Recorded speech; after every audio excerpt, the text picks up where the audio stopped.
Okay, so this is the first class on the Golden Doves. We're Sof Chodesh Sivan Tafshin Peh, sometime in June 2020, and we're starting the Golden Doves from the very beginning. So I'm opening the book. You have your coffee, whatever. You have a cappuccino. I have an espresso. Cup of water. That's it? That's what they give you in that country? Finish the cappuccino. Okay, no problem. All right.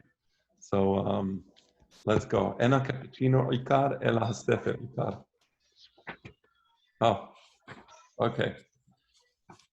So let us open up the preface of the book, and let us start. How about? Just as, let me know first of all if you hear me well, if there's difficulty with the audio, because I'm using a set of earphones, which is, I hear you just fine. if throughout the class the audio starts getting muffled. Yes. Just as in a cubist painting, the same object is viewed from different angles. In this book, the tension between ideality and articulation is examined from different perspectives. Okay, let me explain to you, just so you understand.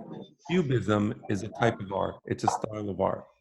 And what the Cubism tries to do, it tries to show all possible viewpoints of whatever the object of the art is. So you can show different viewpoints of a person, or you can show different viewpoints of a particular object or a building, right?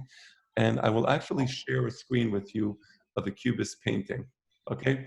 Our goal, by the way, in this class is to enjoy the class, meaning to enjoy, to study, to understand. We're not looking to rush, right? We're just looking to really understand Shtela, because he really was a mind above us, and we really need to. So here's a Cubist painting, okay? So in Cubism, you're looking at the same image from different angles, from different perspectives, right?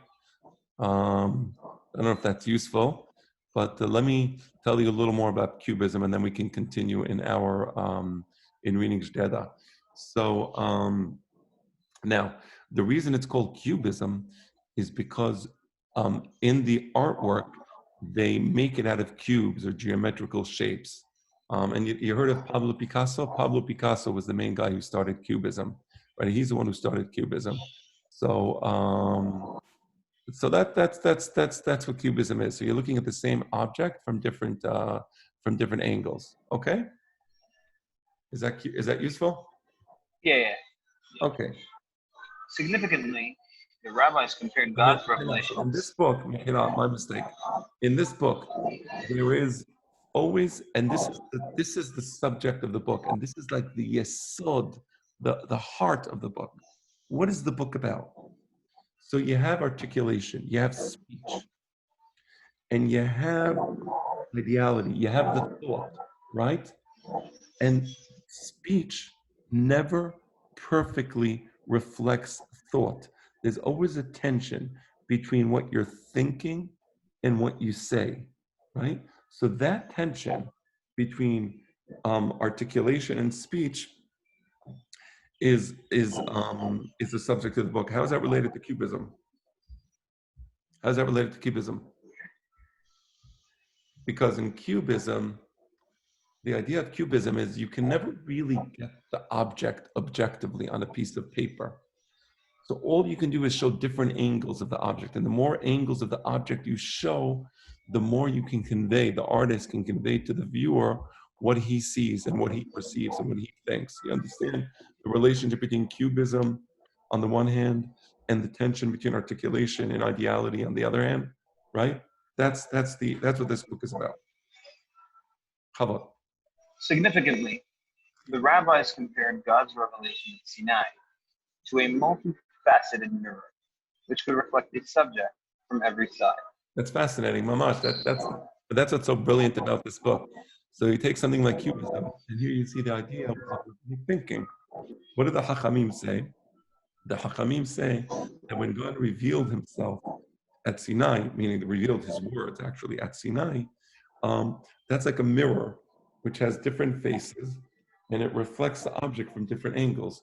So just like in Cubism painting, You're looking at the same object from different angles. That's what Hashem did in Sinai. So let me show you another painting, and maybe this will better convey the idea of cubism. So I'm going to do a share screen now.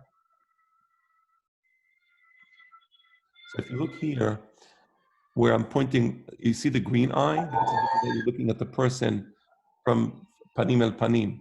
You see the white eye? That's although you're looking at the person from an angle, from the side, right?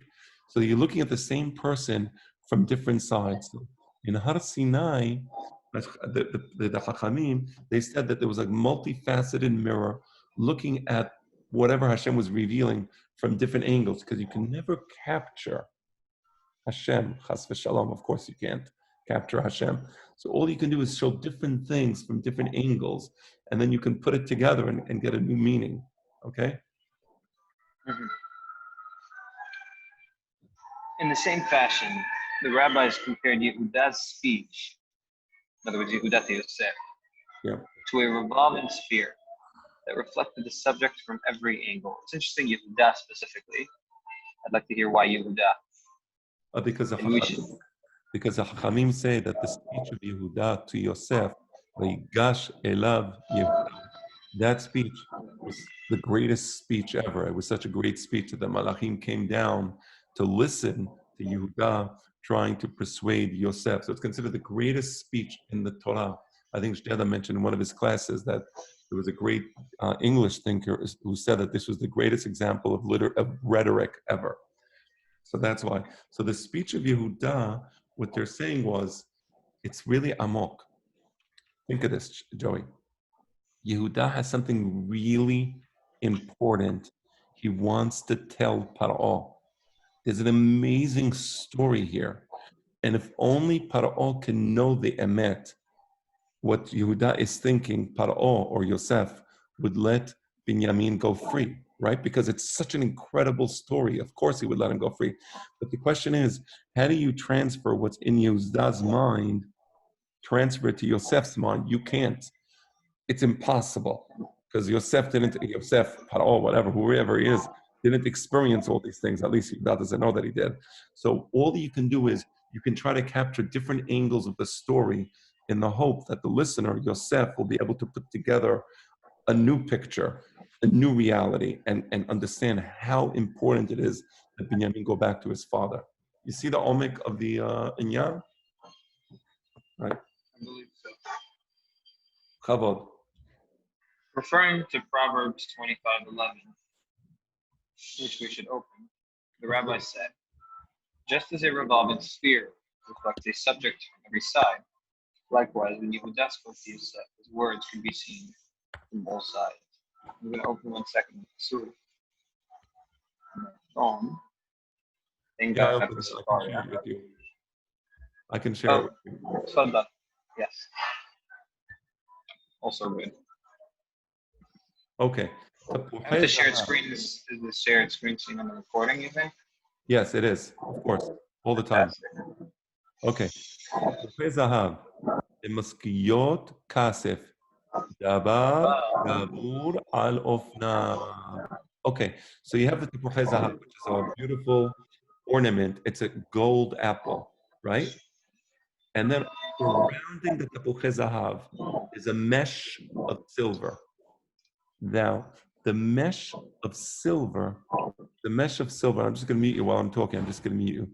The mesh of silver, it covers the gold. But if you look closely, you look inside the holes, there's little holes in the mesh, and you see there's gold there, right? So what is that? The silver represents the speech. But behind the speech, behind the articulation, there is the ideality, there is the thought. The thought is gold. The silver is speech. Now, the silver is beautiful, but it's not as beautiful as the gold, right? So there is a tension always between the silver, which is what I'm telling you now, and the gold, which is what's in my mind. That's the tension between ideality and articulation. So an intelligent person understands that there's this tension. And because an intelligent person understands that there is a tension. Most people don't understand. If I tell you something, Joey, what, you don't understand me? Antifa, Black Lives Matter. You don't understand me? Well, no, you don't understand me because, right? But if you're a hacham, you understand that you, Joey, are not me. I have my thought. I cannot just transfer my thought into your mind. I can use speech. Now, in order to do that, davar dabur alofnav. Therefore, I have to convey to you my thought from different angles, and you're going to have to put it back together. Just like in the cubist painting, you convey the figure from different angles, and then you put it back together. A Tamir Hacham who sees a cubist painting understands what the message was. You see that? It's very amok. So when Yehuda spoke to Yosef, he spoke in this way. He tried to show it from different angles. He tried to show it from the perspective of the fact that nafsho kishura ben nafsho. He tried to show it from the perspective that it's his only son. He brought different things, that he didn't do such a big avon. He'll be instead of him, and so on. Okay? Hold on. I got it. I see you muted me. It's okay because there's a lot of noise in the background. No, perfect. Yeah. Sorry. You hear me for a second? So I see you muted me. I actually like the setting this way, so I will use the space bar if I want to say something. Because there's some noise in my background that I wanted to interfere with, with the class. Okay, so let's continue. That's davar dabur bari. By the way, you see that when you read the Golden Dove slowly, every sentence is filled with margaliot. You cannot read this book quickly. It's useless. It's silly to do it, to just read and go on. Okay, it really is. All right, how about? I 100% agree. So continue. This book was possible. Should I skip this? Let's read it out of respect for the people that he's mentioning. This book was possible thanks to a fellowship by the Comité con Mundo Hispano Norteamericano, etc., in Madrid, Spain, for the project Igresmo Hispanico, Legend Historical Literary, whatever, which I showed with my colleagues, Dr. Angel Sanchez Rios, from the University of Granada, Dr. Carlos Carrera Ferrando from Pontifical University of Salamanca. This is all important.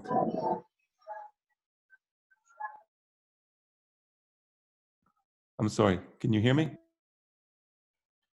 Mehila, he would not get funding from this book from a Jewish organization. That's important, because the Jewish Jela was way ahead of its time. No Jewish institution would have understood the significance of this book and would have been willing to fund it and assist in its publication.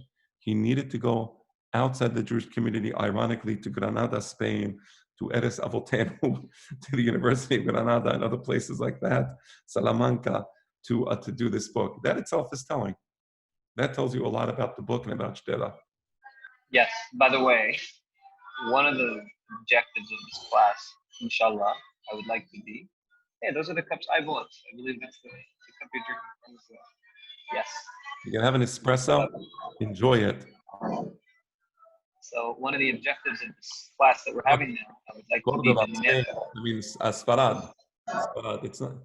Yeah, I'm sorry, go ahead. So one of the objectives I would like to be to get out this book in an articulate fashion that people can understand. And by having these classes on YouTube, inshallah, people will be able to study the book and understand it. And it will be accessible to a public which needs to access it and to study it. Yes, absolutely.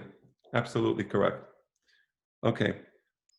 Part of the third chapter grew out of the study of previously completed under a grant from the American Philosophical Society of Philadelphia. The first chapter, too, grew out of an initial study made under a grant from the Memorial Foundation for Jewish Culture. The publication of this book was aided by a grant from Alexander Cooper's Memorial Foundation of the American Academy for Jewish Research. Unless otherwise noted, all translations are my own. So there were some Jewish organizations that supported this book also. Yizachru letov. Okay? אנחנו זוכרים אותם לטובה. אסור להתעלם גם מהם. Okay? All right. And of course, the translations, Jeda will do the translations on his own. He's not going to rely on other translations. Let's continue. That's just, something I always loved about studies. Right, and we translate to some words. okay, let's continue. So now we are going to the introduction. Now we are going to the introduction. And here is, we're going to start with a statement by an anonymous Yemenite scholar. And let's see what it By says. the way, may I ask, do you know where this quote is from? No, there's no, he doesn't know, and, you know, We were discussing it previously where the quote is actually from. I wasn't able to find the source. right. Um, we should. I'm sure it's in it. I'm sure we can find it if we look I don't know, in this because house section. he says anonymous. Anonymous suggests that apparently he may not have known. Why would he have not mentioned the name? No, but maybe the book. Maybe he got it from some sort of book, some sort of kitab yad, something. Okay, you're right. Okay. Intelligence cannot generate wisdom without interpretation. Midrash. Anonymous Yemenite scholar. Intelligence cannot generate wisdom without interpretation. Right. So I think I understand what this means. You have the intelligence. Let's go back to the Tapuche The Zahar. idea. I Right. think the intelligence is the idea and the wisdom is the chokhmah. No, so what he means here is there is the intelligence, which is the thought in the person's mind, and the wisdom is the expression of those thoughts to people, right? And what he's saying is that the only way for intelligence to generate wisdom is if there's interpretation. The person listening to the words needs to interpret, meaning, let's look back at the Cubist painting. In order to generate meaning from a Cubist painting, what do you need to do? You need to put it together. You need to interpret it. So let me show you this here. Let me just share the screen with you again. Do a share screen. Here. So this is a Cubist painting. In order to generate meaning here, I have to put these cubes together. I have to try to interpret it. Okay, so I interpreted gold somewhere here, but what's happening here? What's the story? So there has to be some interpretation. So that's what's beautiful about Cubist painting, is that it requires the active participation of the viewer, to the person who's receiving the message. So that's what this Yemenite scholar is saying. So even when Hashem speaks to us, Hashem is the greatest wisdom, no greater chokhmah. We need to interpret his words. We need to join the letters together. We need to put the words together, right? So you need to have the listener has to be able to interpret. I think so, yes. It's important. How about? Rabbinic tradition is the most idiosyncratic element in Judaism. Right, this is so important. This is why people mess it up. This is why Judaism is messed up today. Judaism is messed up today because people don't understand that the Masoret of the Chachamim is the most unusual part of Yahadut. The Torah Shebichtav, already in England, centuries ago, they were studying the Torah Shebichtav. They loved the stories of the Bible. They loved the stories of the heroism of the Jews leaving Egypt, the Americans that came to America. They had that. That was the Torah Shebichtav. That wasn't so idiosyncratic. But the thinking of the Hakam is something very unusual. And that's the problem, Mother Joey. Why do people mess it up? Because people don't know rabbinic tradition. They don't have the masoret of the Hakamim. Because they don't have it, they, instead of using rabbinic tradition to interpret Judaism, they use Western tradition. They use German tradition. They use everything but rabbinic tradition as a way to interpret the Torah and as a way to collect Jewish wisdom. That's the reason. Instead of using rabbinic tradition to interpret the Torah, they use their lack of rabbinic tradition to interpret the Torah. There's always a tradition, by the way. There's always something there. It could be Black Lives Matters. It could be communism. It could be capitalism. It could be barbarism, right? Messianism. They never use rabbinic tradition. They never use the Masoret of the Chachamim, of Chachmei Andalus and the Geonim, because it's idiosyncratic. It's so unusual to them. If it wasn't idiosyncratic, maybe then you'd be able to use it. But it is idiosyncratic. Interesting. Whereas Hebrew scripture was eventually incorporated into Western tradition, rabbinic thinking seemed esoteric and remained outside the cultural code of the West. Right. That's what I just told you. The Torah Shebiktav, they love this. Everybody loves the stories of the Bible. Everybody knows the stories of the Bible. Joseph and the multicolored coat. Everybody knows that. But what's the difference? How did the Hakamim, how did their minds work? How did Ravina and Rav Asher think? That's Sulam Musav Arsa V'Rosho Magi HaShamayim, that only Malachei Elohim Olim V'Yoredim Bo. I think, correct me if I'm wrong, one of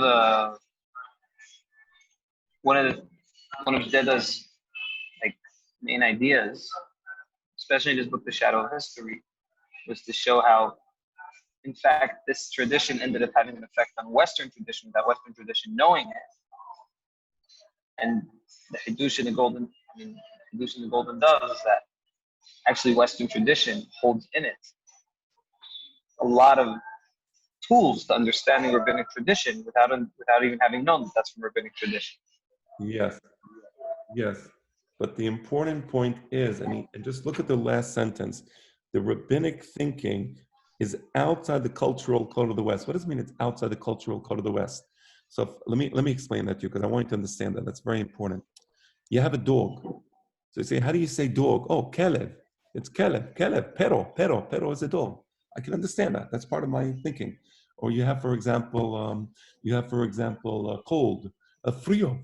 It's cold. It's a car. You can say that, right? The problem is rabbinic thinking. There is no equivalent in Western thinking to many of their ideas. The concerns of the rabbis, the way they thought, the way they reach conclusions, that's outside the code. There is no pero, dog, keleb. You can't just... It's not translatable. Exactly. The idea of Tanya. How do you translate Tanya into English? How do you translate? What word do you have? English equivalent to the word Tanura Banan. There is no, so it's outside the cultural code. They don't have that. You see? The best way to know that it's outside the cultural code is by giving a direct translation to somebody who understands the cultural code of rabbinic tradition. Right. If you translate Tanura Banan, the scholars, I don't know what, or the rabbis taught. The rabbis taught. Anybody who knows the rabbinic tradition understands that that's not a valid translation. It's right. It does not encompass it in any layman thought. Right. So how can you teach Tanura Banan to a Westerner? So, and 99%, Joey, 99.999% of the people who study Gemara and do Daf Yomi every day are clueless. What is the in Tanura Banan, Tanya, Tana, Tanna, Tane, Tenan? Clueless, because they don't have rabbinic tradition, because it's idiosyncratic. This book focuses on some of the most significant aspects of rabbinic thinking in terms of linguistic theory and contemporary critical analysis. Right. So here's what Ben wants to do in this book. In order to bring rabbinic tradition to a Western mind, which is what we are, it's going to do two things. It's going to focus on some. Obviously, you can't teach all of Chokhmat Chazal in one book. It's going to be some. You see how he's very medek? Some of the significant aspects of rabbinic thinking. And the way it's going to bring it to the mind of a Westerner is it's going to use linguistic theory. The Western world developed linguistic theory. And it so happens that linguistic theory and contemporary critical analysis, what is contemporary critical analysis? How do you analyze a text in Western thinking? Those elements of Western thinking can be a bridge from the Western world to the rabbinic mind. It's fascinating. What Jeda is doing here, by the way, is absolutely brilliant. I mean, the idea, we're saying it, but it's really brilliant. I mean, it's a brilliant idea. He's sitting down on the airplane thinking, how can I introduce rabbinic thinking to the Western world? It's a different cultural code. And he says, linguistic theory, there is something there. There's a bridge. And he does it. He does it in this book. So you understand, at the Mavinata strategy? Strategia, yes. In this way, we hope to penetrate the hermeneutic code of the rabbis and gain a glimpse into their mode of thinking and literary concepts. Right. Look at the word glimpse. What does glimpse mean? A glimpse. Yani, again, there's a tension. You see the tension between ideology and articulation? There's always going to be a tension. You will get a glimpse into the thinking of the Chachamim because there's always a tension between the kesef and the zahab. But it'll give you something. The aim is twofold. This is the main aim of the book. Yeah. To introduce the student and specialist in critical theory to some of the seminal ideas of the rabbis. And on the other hand, to expose the student and specialist rabbinics to some of the methodology and intellectual horizons peculiar to structural and post-structural analysis. Right. So on the one hand, we want to introduce the Chachamim among the Goyim, right, who understand how to analyze text. We want to give them some of the seminal ideas of the rabbis. Seminal is milashon simin, meaning there are ideas of the rabbis that they generate other things, right? That's a seminal idea. And on the other hand, we also want the Talmidei Chachamim of Am Yisrael, few though they may be, we want to expose those Talmidei Chachamim to the ideas of structuralism and post-structuralism. And look what he says. He says to some of the methodology. Some. Shteda is not a post-structuralist, has v'shalom. He's not. He's not, and that's important to say. Shteda is not a post-structuralist. Okay, the post-structuralists, they went off they went crazy. But some of the ideas of structuralism and post-structuralism are ideas used to interpret text. They can be incorporated and be a bridge to rabbinic thinking, right? Yes.